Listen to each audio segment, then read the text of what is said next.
es cierto que todos los caminos conduzcan a Roma. Los lugares donde podemos ir son casi infinitos. ¿Ya decidiste dónde quieres ir hoy? Piénsatelo bien para no equivocarte. Toma en cuenta que el tablero de ajedrez ha cambiado. Hoy el rey se ha enterado que va desnudo. Y cuando el poderoso lo olvida, la verdad se encarga de desnudarlo.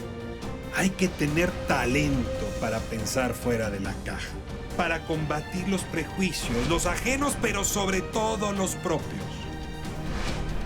Cada quien posee una pieza única del rompecabezas. Por eso intentamos dialogar, para armarlo juntos. La palabra nos libera y la conversación nos empareja. Aquí no hay lugar común. Aquí no hay lugar común. Sábado de conversación y hoy tengo al maestro Rubén Moya. Me da muchísimo gusto que nos acompañe. No, el gusto es mío, Ricardo. Un placer. Gracias por permitirme estar aquí en su espacio. Un saludo para todo el auditorio. Lo escucho y escucho a muchos personajes. Sí, son Al 40. doctor Sorg, por ejemplo. El doctor Sorg, sí. ¿Cómo así el doctor? Ay, es que es una frase un poco fuerte. Dice, yo soy tu padre. ¿Ah? Me suena a Darth Vader, en efecto. Sí. He-Man. He-Man, por el poder de Grayskull, yo tengo el poder. Dinastía. Era Blake Carrington, que siempre estaba preocupado por cosas y hablaba un poco más pesado, un poco más de más edad. Sí. Doblaje, actuación, cine, audiolibros ahora, escritora, vamos a hablar de ese tema. Sí. ¿Dónde se ubica este licenciado en Derecho de origen? Pues sí, bueno, en realidad nunca ejercí. Eso fue así como para complacer a la familia, ¿no? Porque cuando uno dice quiero ser actor, como que no les gusta mucho. ¿En qué lugar de Guerrero nació? Chilpancingo Guerrero. Estoy registrado como nacido en Chilpancingo Guerrero, pero yo creo que fue en Tierra Colorada, porque todo se registraba en el municipio, ¿no? En la cabecera del municipio, y entonces siento que ahí fue, porque una vez que tuve que conseguir un acta de nacimiento antes de que estuvieran las máquinas, pues fui a Chilpancingo y me mandaron a Tierra Colorada. Entonces yo siento que ahí, en los libros estoy registrado ahí, pero yo creo que ahí fue. ¿Por qué actor? A ver, déjeme reformular la pregunta. Hay quien se mira al espejo y dice, estoy hecha para ser Marilyn Monroe. Y hay quien habla y dice, estoy hecho para el teatro. ¿Qué le pasó a usted? ¿Se vio al espejo y dijo? No, estaba estudiando secundaria y en el primer año en educación artística llevé música, ¿sí? Después llevé, ¿cómo se llama? Teatro con Aniceto Menéndez. Y él fue el que me motivó, me inquietó en esto, ¿no? ¿Cómo se le cruzó a Aniceto Menéndez? Era un profesor que se nos cruza en la vida, puede ser todo. ¿Quién era? ¿Dónde estaba? ¿Cómo lo saludó? Aniceto Menéndez era actor. Incluso él aquí en Azteca, ¿sí? Era Canal 13. Él tenía un programa que se llamaba Las Andanzas de Cupido, ¿sí? Y él fue el que nos motivó a varios, no nada más a mí, ¿no? Porque también estaba conmigo Marcos Govera, que es Marcos Valdés. Estábamos estudiando juntos ahí. Y bueno, ahí fue donde nació la inquietud. La escuela, la secundaria, tenía un escenario y cuando me subí al escenario tiene un olor muy especial. ¿A qué huele un escenario? A amor, a cariño, a esfuerzo.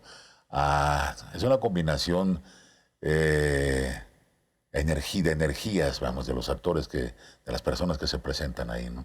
¿Cuándo estuvo por primera vez ante la cámara de cine? Ante la cámara de cine estuve en 1979 más o menos. ¿Qué edad tenía? No, estuve antes entonces. Estuve en el 76, tenía 16 años. ¿Y ahí Casals lo dirige?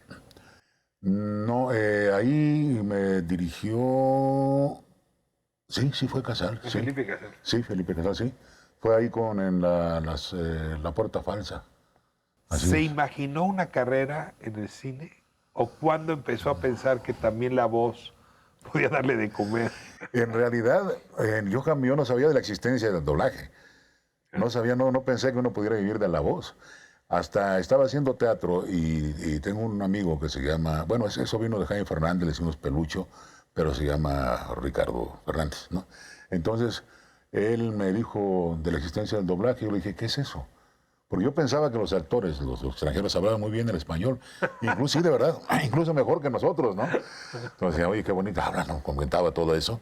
Me gustaban las voces, admiré mucho la voz de Víctor Alcocer. Cuando lo conocí realmente me impactó bastante, ¿no? Cuando estaba hablando Collier. Y fui, me dio las direcciones y fui a una empresa que se llamaba en aquella época Sonomex, ya no existe. ¿sí? Sonomex, que era, el dueño era don Julio Macías. Y llegué con él y le dije que quería yo tener la inquietud de hacer doblaje. Entonces me dijo, yo con niños nuevos no trabajo, así de plano. Y entonces, pues, ni hablar, iba yo saliendo muy triste y me alcanzó un director, también actor, Víctor Mares, y me dijo, no, está bromeando, así es él, no le hagas caso. Se pasa, vamos a ver cómo se trabaja aquí. ¿Ya la voz se le había desarrollado con este timbre tan particular? El timbre suyo, sí, pero no la manejaba. Incluso ahí, digamos, en el micrófono, estando tan cerca, no registraba muy bien la voz.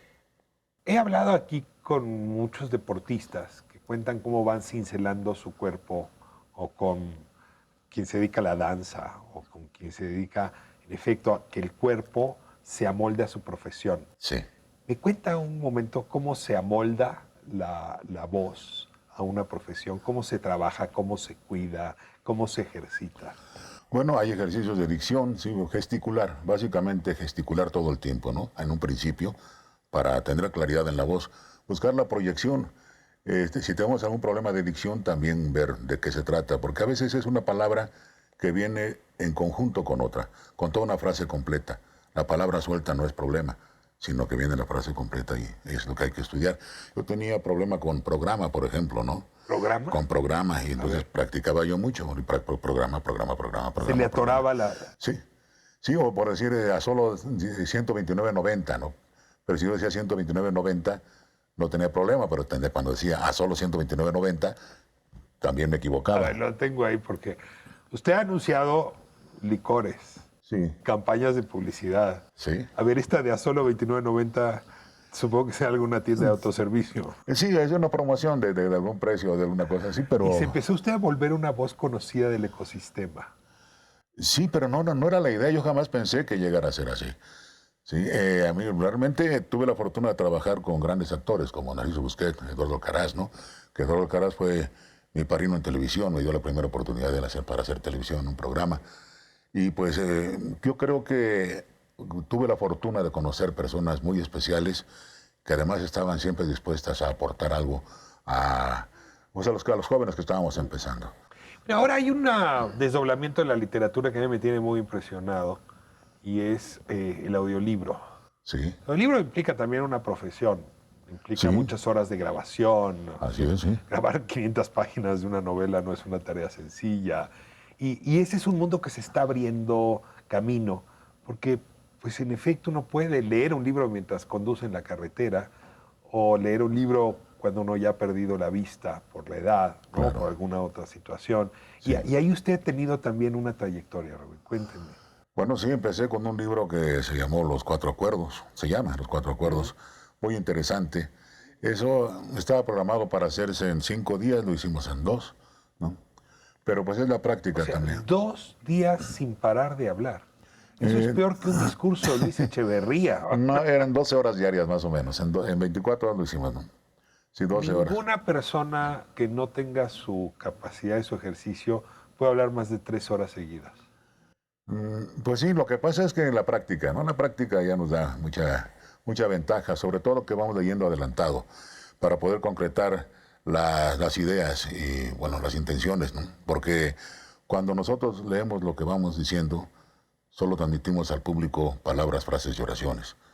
Cuando vamos leyendo adelantado sabemos lo que vamos a decir y entonces manejamos los conceptos, las ideas y las intenciones. Y claro, a ver, en una novela hay que ver cómo está sufriendo el personaje, hay que entender que muy pronto será su caída, que se ha enamorado. Y eso, la voz es el único recurso para transmitirlo. Ahí sí no hay puntos, no hay comas, no hay imágenes. Así es, sí. Es como una radionovela, ¿no? Prácticamente es como una radionovela. Y también hicimos radionovelas. ¿Y cuáles fueron sus más recordadas?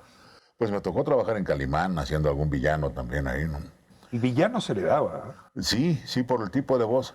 por el tipo de voz. Entonces, ¿Pero qué es? ¿Rasposa, grave? por ser grave y además hablo como medio bronco, ¿no? Entonces, así Como de guerrero. Como de guerrero. No, es que realmente yo llegué a México a los 4 años de edad. A los 4 años de edad. Pero uno se trae el estado a casa. Tiene ahora una 9 despliegue profesional. Enigmas, un viaje siniestro. Y lo veo aquí como si fuera Hércules Poirot. Sí, sí. A ver, cuénteme, ¿de qué va? ¿Novela? ¿Biografía, autobiografía? No, esto trata de sucesos que no tienen explicación, ¿no? Ya. O que de alguna manera se han ocultado. Paranormal. También paranormal, sí. Pero, por ejemplo, hablamos de digamos esto, de la Casa de los Macetones, ¿no? ¿Qué Sí, son las casas de los más? Es donde A tuvimos... mí era la casa donde no me dejaban entrar las tías. No, aquí ese es un suceso que ocurrió de una persona que mantuvo encerrada a su familia durante 17 años. Dice que para protegerla de los males de la sociedad, ¿no? No sabía que iba a haber coronavirus. Exactamente. No, pero ahí incluso se inspiraron para lo del Castillo de la Pureza, la película El Castillo de la Pureza. Sí, ahí tiene eso, hablamos también de Hitler, de si murió o no murió, ¿verdad? Pero aquí la idea también era que el lector... ¿Ya había escrito usted un libro antes? No. ¿Y si le antojó meterse a los enigmas que traía en el cajón? Fue muy curioso porque desde que me tocó narrar Ripley en el 82, aunque usted no lo crea, ¿sí? A ver, la frase era... Aunque usted no lo crea. Era usted, no tengo ya duda Sí, que era sí, usted. eres lo extraño, lo fantástico, lo inesperado. Esta es la clase de cosas de las que un hombre llamado Robert L. Ripley nos dice, aunque usted no lo crea. Y entonces los sucesos, además de que en alguna ocasión, bueno, mi papá vivía en el Cañón del Sumidero, y bueno, en la entrada del Cañón del Sumidero, y yo navegaba ahí en la noche. Y en una ocasión, tenemos una lanchita de aluminio con un motor fuera de borde de 15 caballos. Entonces en una ocasión que iba yo a pescar ahí en la madrugada, se me mojó en una bujía y me tuve que esperar un rato a que llegaran y me remolcaran con los otros pescadores, ¿no? Y me quedé viendo hacia arriba, hacia el cielo. Ahí me acosté y están las paredes del cañón. Y yo veía una luz redonda que se acercaba y subía a lo lejos, ¿no? Y luego de esa luz se desprendió una más pequeña y se perdió en una de las paredes del cañón, hacia arriba. Luego regresó y se unió y se desprendieron 3 y desapareció la luz. Y entonces eso me inquietó. Empecé a investigar y a ver cosas. Y fue donde pues concluí que me gustaba mucho esto de las cosas que no tienen explicación. Enigma, un viaje siniestro de Rubén Moya, está en Ediciones 2 Puntos. Muchísimas gracias por traerlo y gracias por esta conversación. Al donde contrario. me despejó algunos enigmas y me dejó otros, pero de eso va la vida, ¿no? Sí, claro, ¿no? Pero aquí lo interesante de esto es que lleva además datos, ¿no? Son datos que son fidedignos, que son documentados, ¿sí? Y que además la idea es que sea digerible. Es un lenguaje muy coloquial y resumido. Pero además, como lleva datos, también incluye conocimiento, ¿no? Información que puede ser muy útil. Ya averiguaré si eso era un ovni o qué era.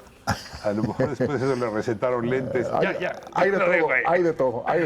Bueno, muchísimas gracias. No, al Próximo contrario. sábado, no hay lugar común, aquí en ADN 40.